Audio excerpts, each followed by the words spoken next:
sense trivia coming. What?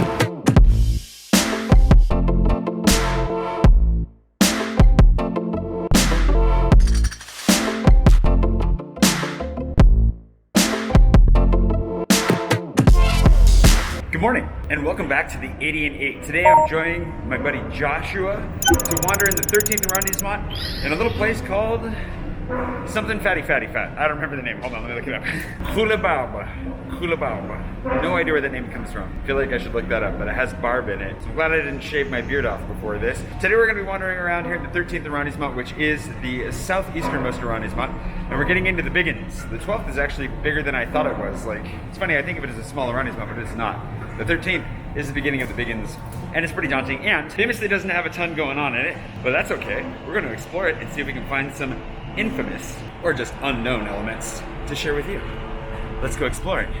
First, we gotta find a Joshua. My vlog is quickly becoming a family affair. Yes, indeed. Hi. How you doing? Good, how are you? Yeah, good. Good? So we get to start with the Mary, is that this? I mean, yeah. All right. Looks like it. Let's go file some paperwork. Alrighty, cool. The Mary's out of bounds. We'll come back and do our paperwork next time. Today's boundaries are blessedly simple as well. Boulevard Auguste Blanqui, Avenue des Gobelins, Boulevard de Port-Royal. Just those three. It is a mind-blowing. Oh no, Rue de la Santé.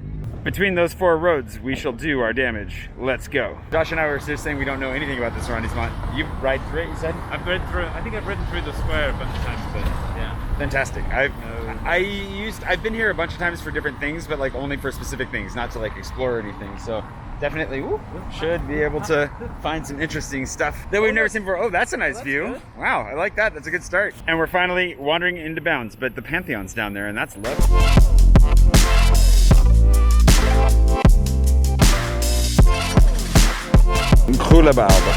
Croulebarbe. Yeah, so I'm not sure. Hold on, let me look this up. I feel like I know what that means. Croulebarbe? Crou. There we go. Neighborhood in Paris, France. It's a residential area dominated by the Mobilier National, France's administrator of official furniture. Oh, There's a minister for official furniture? I'm always learning something. The agency's exhibition space, Galerie des Gobelins, rotates collections from the 16th to 21st centuries. Where does it get its name, though?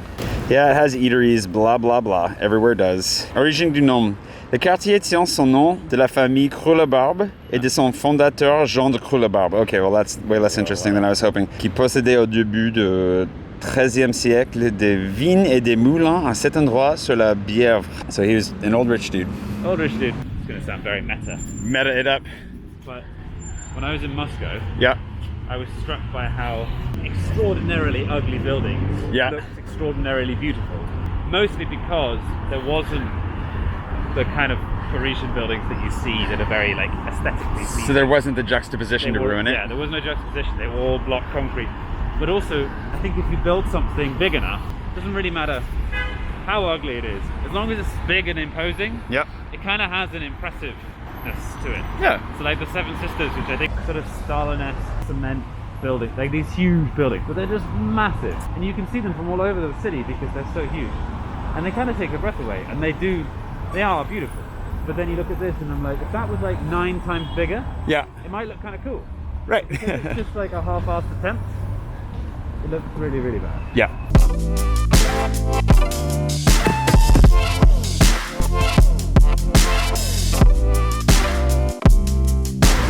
Oh, double train action there.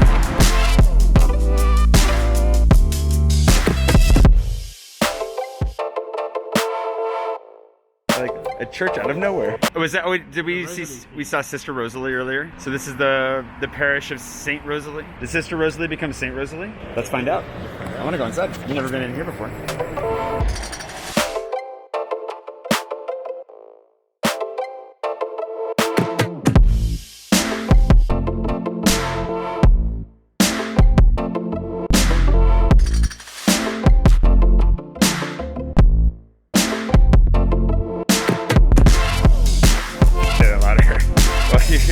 Your sister got the lamest church, and you got the smallest church. Yeah. So there's a family trend going right now. Right. It's cool. You know, it's churches like this. They're hidden all over Paris, and you just wouldn't even necessarily think that they're there. Because from the outside, I mean, now that we're looking at the details, you see, oh yeah, that looks like a church, but not from the front. Whoop. Like, look at this facade. I'm glad you spotted this, because I definitely would have walked right past that without noticing. It looks like this front is new, and then there is actually an old front. Yeah, they Top. extended the facade to add some offices to the front, it looks like. Yeah. It's clever. Yeah. It's kind of sad, but it's clever. Hey, look, real estate's expensive. If you got an extra 2 meters, fill it with offices. I don't like the look of this building, but this is the kind of building someday I want to own, like the top floor of kind of a thing, because then you have windows everywhere. There's that one in the Marais. Yep. Yeah. Up on Turenne, is it? Or I think so. just off of it? It's just near that It's statue. on like Vie du Temple. There's a few of them. That's kind of like my dream home. I want to have the whole top floor and windows everywhere. We've made it that far so far, and then I always think that it's like, I was like, oh good, it's not that big, but it's actually a pretty good size. big. We could actually, does it stay the same after a bend? What? That's bizarre.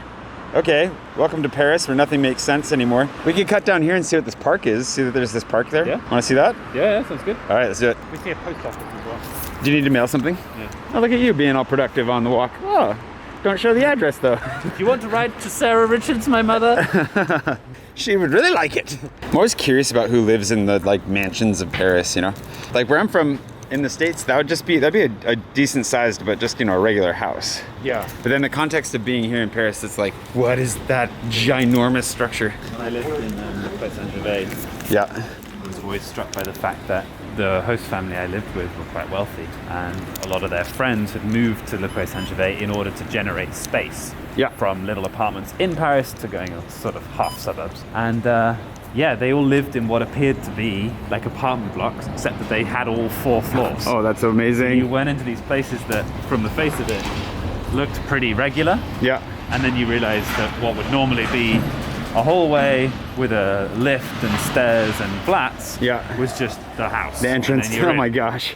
That is amazing. Life goals that are probably not so attainable, but hey, gotta have them. Gotta have goals. Gotta have aspirations. This feels so different. I've never been down here before.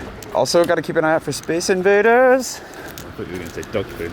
Here's this park, Croulebarbe. See that? Yeah. So he's got the quarter named after him and an entire street. Apparently, he had a bunch of vineyards and windmills here, which is what he invested in the area that are no longer here. But maybe we'll find some vines in the park. Named after René Legal, as far as you can tell through all of the graffiti. This park is a surprise. I've never been here before.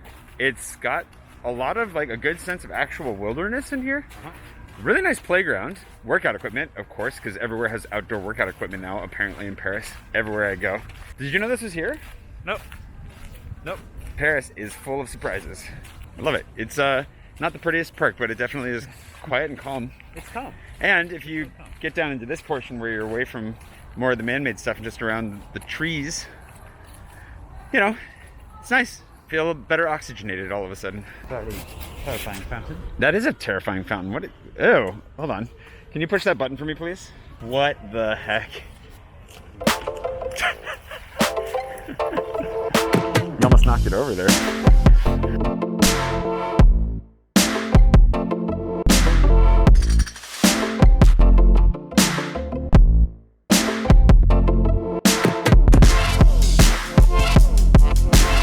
Really very good. My youth pastor used to say, if you want to find a rose, you should go to a rose garden. Look, it turned out. Not strong. This one doesn't smell as strong. I know? No. Purple one over there. Purple one? I'm on it. All the roses. Oh, there it is. Yeah. Wow. Whew, I was worried I lost my sense of smell there for a second. That's a bad sign in today's age. Yeah. All right, well, this was a pleasure. Never thought we'd run into a rose garden. Nope. Glad we could stop and smell the roses. Not even proverbially, literally. So it's kind of like the walking metaphor of this whole experience. Stop and smell the roses. Yeah, stopping and smelling the roses of Paris. Just kind of wandering into whatever we find. Okay, from here, let's just wander. I got no goals really for today. Like there's nothing in this neighborhood that I think, well, it's nothing that I know of. So it's just, this was worth it though. This was worth it. Not if you're a first-time tourist. I mean, like don't come here out of your way unless you've been here many times before. I would say come here if you're staying in the neighborhood. What's your assessment, Joshua? I would say don't stay in this neighborhood. That is a good climbing tree. Lots to work with. Oh yeah, that is kind of cool. A little bit of modernity goes a long ways. Honestly, it's just, I was talking about this yesterday with Lucy. It's like, it's just that it's in Paris. A lot of these buildings I'd be fine with anywhere else, but then I get really snobby when they're here. I also just realized there's like a goblin troll man in the stone there. Okay. You want to go up those stairs over there in that corner? Because I feel like we might as well exit that way.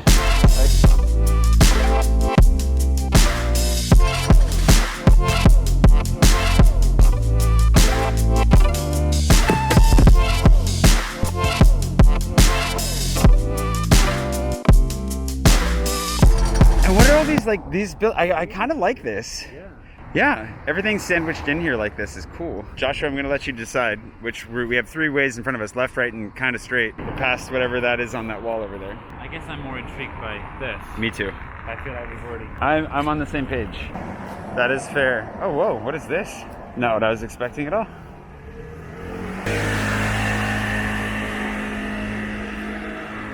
Whoa! Just wandered into like a little village.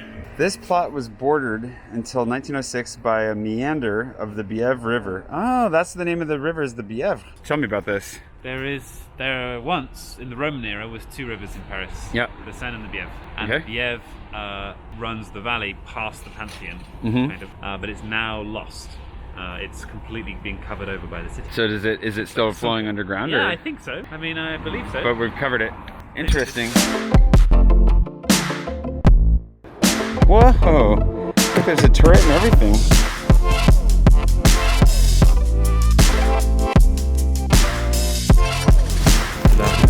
Château de la Reine Blanche. Guided visits between the 2nd and the 29th of July. Oh, so it's over. The visiting season is only in the summer. But I didn't know this was here, Château de la Reine Blanche.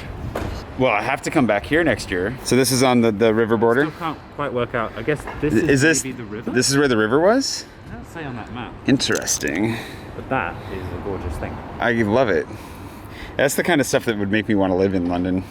I'd want to have a studio in a place like that. Yeah. Maybe she'll let me have it. Can we ask her? Excuse me. I too need a studio. London dream is always to live in a muse. You know what I mean by a muse? Is it an old factory of some sort? No, it's like... Is it a band? It would look a little bit like this, but narrower. So if you're walking down a really big street, a little side street with the low houses that's blocked at one end. Yeah. So it's like an impasse. In London, they're in like posh districts. They're called muses. Ah. And it's always like the dream to live in one of them because then you get a house. I didn't know that was a dream that I had until just now. It was always the thing, if I ever had loads of money and wanted to stay in London, which I don't really want either, then the dream would be living in a muse. Gobelin. Oh, okay, got it. So we need to go, my calibration is off. We just walked out from here, so we need to go left, and then we can go left again, and then we're headed towards our final boundary. Okay. Right? I wonder what that is. Let's find out. So, Histoire de Paris. Oh, look at, oh, we're definitely going in here. Good call on coming up here. Oh no! Oh. Are we allowed in? I don't know if we can, oh, dang it. We've got to be able to get it another way. Excusez-moi, monsieur. Mais c'est pendant que les expositions, c'est ça? No, we can't go in. So the Galerie des Gobelins is only open for exhibitions or on the Patron days, the Heritage Days. And there's apparently an organization that'll organize guided tours, but not going to work for us today for sure. It's cool though. National manufacturing of the Gobelins. The other benefit to doing this is it adds so much context. Like we were talking about Les Gobelins the other day and I couldn't remember what part of town it was in. Ah. You know, and now it's like, oh, now I'll never forget. Yeah. Gotta love the ladder on the scooter. Not gonna lie, one of these days I'm not gonna find anything in one of these arrondissements and I'm gonna end up going for McDonald's out of desperation. What do you guys call McDonald's in England? Mackie D's. Mackie D's? Mackie D's. Mackie D's. So we say Mickey D's. Mickey D's. Yeah, the French say McDo. I think Australians say Maccers. Yeah. Because of course they do. Everybody's got a different name for it. But everybody experiences the same McSleepies. What are the McSleepies? That's like how you feel after you eat McDonald's.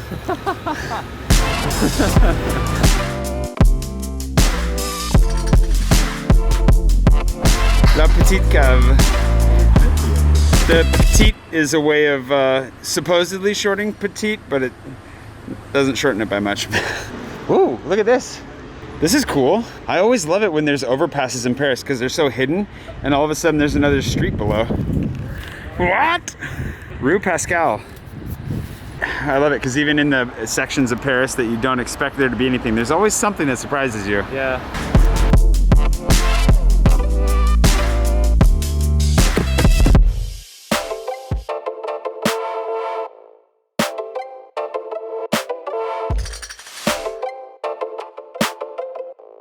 Is that a fire?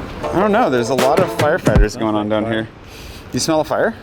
I can I do smell too. I smell burning.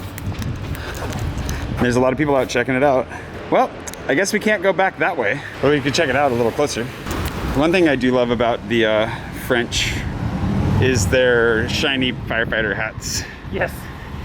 Chrome. It's amazing. Definitely a little hazy, extra hazy. Could just be the pollution, but. So we skipped Argo earlier. I guess we got to take it now. Boulevard Argo, the most flammable boulevard in town. Wait, so then we turn left to go back, right? Yeah. Yeah. All right. You know, if you pick. Post office. Hey. Hey, Mama Richards getting her letter. Well, Joshua sends a letter to his mom. I figured I'd take a moment to thank today's patron producer, Amy, for sending us out into one of the more nondescript quarters of Paris. But it's been fun. Some parks, actually some fun buildings. Like there are sections of the city where the modernity and everything kind of comes together and works really well, especially when there's a lot more green space in between them. So that's been really cool. But thanks to my patrons for making this possible in the first place, because without you, there's no way I'd be able to dedicate this much time to exploring the city and sharing it with you. So thank you a million times over. Thank you. Well, there we go. Proof that you love your mom. Well, thanks for wandering the 13th with me today, buddy. You're welcome. Never been here before. May never come back, but it was a wonderful time. What was your favorite part? Probably the Gobelin Museum. Yeah? Like, yeah. Even though we couldn't go in? All that little windy street. Yeah, it was really fun. That whole area was great. Anyways, thanks for watching. I hope you enjoyed it. This is a great time. I would recommend walking around with Joshua any day, though. So that's definitely a win. And I'll see you bright and early tomorrow morning for, yet more wanders in Paris or whatever else comes out. Bye. Bye.